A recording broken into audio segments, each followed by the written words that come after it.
جربت اعمل فلوس من لعبه دمرت شباب مصر، وده كله عشان اعرف هل فعلا ممكن اكسب منها ولا فعلا زي ما بيقولوا بتكسبك اول مره وبعد كده بتخسرك كل حاجه. والصراحه التجربه دي حصلت معايا من سنين، ولكن قررت اقولها النهارده بسبب حاجه واحده بس، وهي ان في رساله جات لي على جيميل لعرض تعاون مع لعبه مراهنات، وعايزين اعمل لهم فيديو اتكلم بس عن اللعبه واخد مبلغ محترم جدا. والصراحه اللعبه دي معروفه جدا في الشرق الاوسط واكيد انتوا عارفينها، ولكن لما شفت اسم اللعبه قلبي وقف للحظه، لان الالعاب دي كانت جزء من قصتي مع اول مره حاولت اعمل فيها فلوس وانا لسه في الاعدادي. كنت لسه في الاعدادي شاب صغير عنده فضول غير طبيعي، بحب اجرب كل حاجه. كنت دايما بسال نفسي ليه في ناس بتكسب بسهوله وناس لا، لحد ما في يوم شفت اصحابي بيتكلموا عن لعبه وواحد منهم قدر يعمل 300 جنيه في يوم، والتاني حرفيا بيقول ان انا عملت 500 جنيه النهارده. وساعتها صاحبي قال لي طب ما تجرب يا عم تعمل كده فلوس زينا وبتاع. ودي كانت اول غلطه عملتها، وهي ان الصاحب ساحب، فلازم تختار صحابك اللي انت هتكمل معاهم. فرحت البيت وفتحت الكمبيوتر وكتبت اسم اللعبه، سجلت وعملت ايميل وشحنت لاول مره في حياتي في لعبه خاصه بالمراهنات. واللعبه كانت عباره عن كوتشينه، اللي هو في بتلعب مع اكتر من واحد واللي معاه الورق الاعلى هو اللي بيكسب. بس انا ساعتها ما كنتش فاهم قوي عن اللعبه،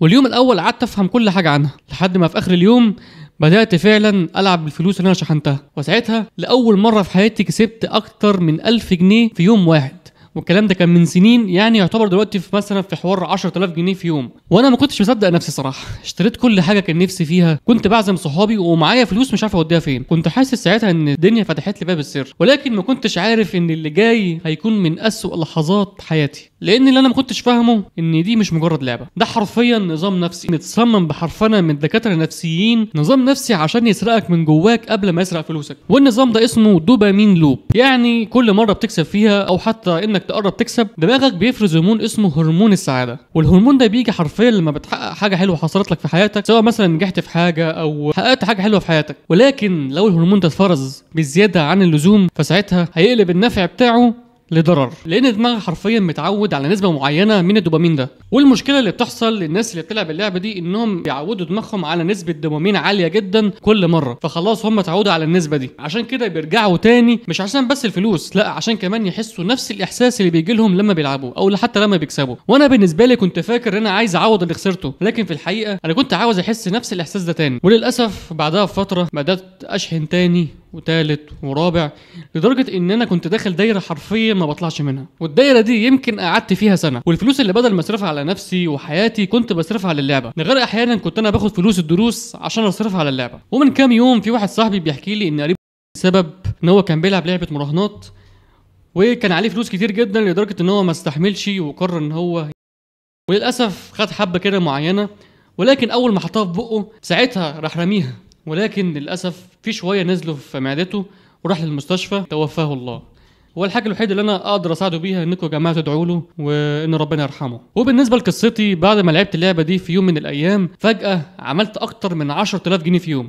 وعايز اقول لك ان الكلام ده من سنين، يعني دلوقتي حرفيا يعتبر كأن انا عملت 50000 جنيه او 60000 جنيه. والفلوس دي حرفيا كان ممكن تجيب لي مكنه ويتبقى فلوس، او حتى كمان ان اجيب ذهب وفي اللحظه دي ممكن يساوي قيمته اكتر من 100000 جنيه، يعني رقم ضخم بالنسبه لي وانا لسه في السن ده. وكنت بقى خلاص المفروض ان اقول لنفسي اقف وان انا ما اكملش تاني، بس زي ما قلت لك ان عقلك بيقول لك عايز يكمل وبيقول لك انك تاخد كمان لف. فعلا قررت اخد اخر لفه، حرفيا خسرت كل حاجه، فلوسي ووقتي وحتى كمان نفسي. واللي وجعني مش اني خسرت فلوسي، اللي وجعني ان انا خسرت نفسي. بقيت حاسس بالفراغ والحزن وحتى كمان العجز. بس في اللحظه دي الحمد لله ربنا انقذني، لقيت نفسي بدور على اي حاجه ضمن الفراغ ده، وساعتها اكتشفت الباركور.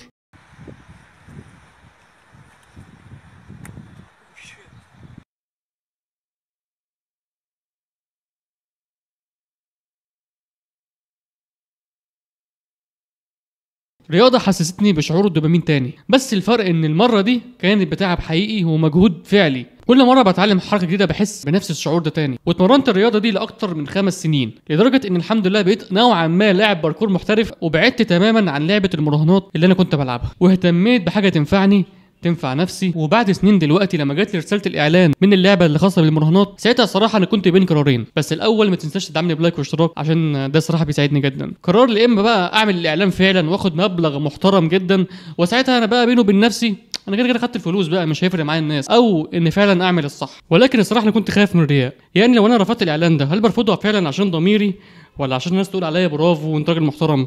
بس الحقيقه ان مفيش حد كامل، كلنا مليانين ذنوب، بس الفرق هي النيه. فاللهم اني اعوذ بك من الرياء يعني. ولكن قررت ان اعمل الفيديو ده مش عشان اني ابان ملاك ولا كل الحاجات دي، لكن عشان يمكن واحد بس منكم فكر قبل ما ياخد خطوه زي دي، ويفكر حرفيا قبل ما يضيع نفسه في الفخ ده. لان الالعاب دي هتخليك تحس انك بتكسب، ولكن الحقيقه انك بتخسر نفسك وفلوسك وكل حاجه حرفيا. والفيديو ده مش ضد اللعبه دي بس، ده ضد كمان فكره الطريق السهل، لان الطريق السهل دايما بيغريك بس عمره ما هيوصلك. واعرف دايما ان الحاجه اللي تيجي بسهوله بتروح بسهوله. فشكرا على المشاهده، ورب الفيديو يكون عجبكم، وسلام.